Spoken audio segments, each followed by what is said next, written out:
mình vui tí một bộ mọi em cho mình chờ nó bộ này nè cô nhi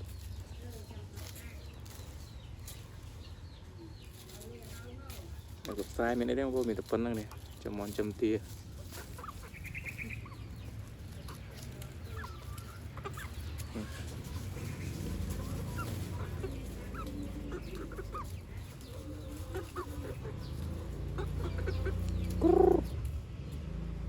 อะไรthông thông một bộ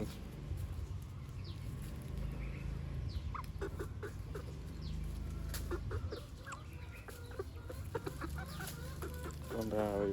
từ đang bộ này cái món đi em trong tờ pi bay khai bộ pi khai không lướt bộ đặt các ba tray hốp này món này con tray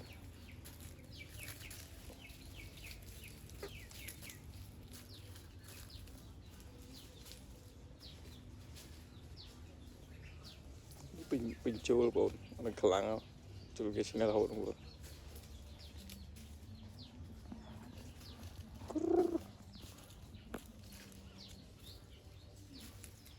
sai mình tập năng con này ra châm món châm tia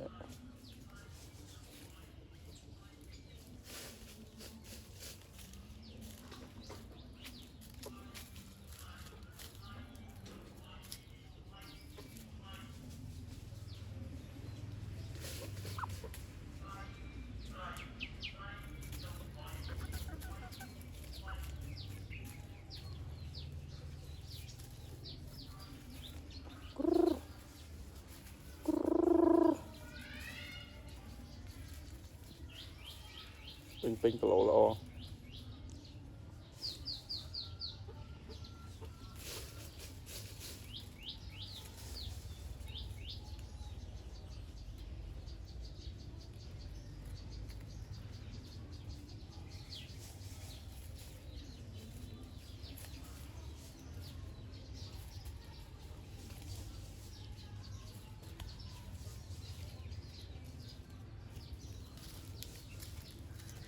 mua này bộ